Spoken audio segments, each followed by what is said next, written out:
ರಾತ್ರಿ 7 ಗಂಟೆಯಿಂದ 9 ಗಂಟೆಯವರೆಗೆ ಆ ಹಳ್ಳಿಯಲ್ಲಿ ಟಿವಿ ಇಲ್ಲ, ಮೊಬೈಲ್ ಇಲ್ಲ ಅಂತ ಗ್ರಾಮ ಪಂಚಾಯತ್ ಅವರು ಡಿಸೈಡ್ ಮಾಡಿಬಿಟ್ಟಿದ್ದಾರೆ. ಎಲ್ಲರೂ ಕಂಪಲ್ಸರಿ ಓದ್ಲಿಕ್ಕೆ ಕೂತ್ಕೋಬೇಕು ಅಂತ. ಏನ್ ಚೆನ್ನಾಗಿದೆ, ಕೊನೆ ಪಕ್ಷ ಮನೆಯಲ್ಲಿ ಪರಿವಾರದವ್ರ ಜೊತೆ ಮಾತನಾಡಬೇಕು ಅಂತ. ಈ ಪರಿವಾರದೊಂದಿಗೆ ಮಾತನಾಡುವ ಪರಿಕಲ್ಪನೆ ಆದ್ರೂ ತರಬೇಕು. ಇಲ್ಲಾಂದ್ರೆ ಹೆಂಗೆ ಗೊತ್ತಾ, ಮನೆಯಲ್ಲಿ ರೂಮಲ್ಲಿ ಕೂತಿರೋ ಮಗನನ್ನ ಅಮ್ಮ ಊಟಕ್ಕೆ ಕರೆಯೋದು ಹೆಂಗೆ ಅಂದ್ರೆ ಮೆಸೇಜ್ ಹಾಕೋದು, ಊಟಕ್ಕೆ ಬಂದ್ಬಿಡು ಅಡುಗೆ ರೆಡಿ ಇದೆ ಅಂತ. ಅಲ್ಲಿಗೆ ಹೋಗಿ ಕರೆಯೋದಿಲ್ಲ.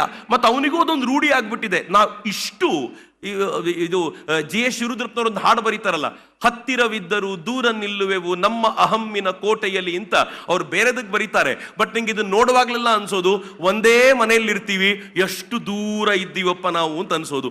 ಜಗತ್ತಿನ ಯಾರ ಜೊತೆನೋ ಕಾಂಟ್ಯಾಕ್ಟ್ ಆಗಿರ್ತೀವಿ, ಮನೆಯಲ್ಲಿರೋ ನನ್ನ ಮಗನನ್ನ ಡೈರೆಕ್ಟ್ ಆಗಿ ಮಾತನಾಡಿಸ್ಲಿಕ್ಕೆ ಆಗದೆ ಇರುವಷ್ಟು ದೂರ ತರುವಂತ ಇಂಥ ಮಾಧ್ಯಮಗಳು ಬಹಳ ಡೇಂಜರಸ್ ಮಾಧ್ಯಮಗಳು. ನಾನು ಇದನ್ನು ಬೇಡವೇ ಬೇಡ ಅಂತ ಹೇಳೋದಿಲ್ಲ, ಆದರೆ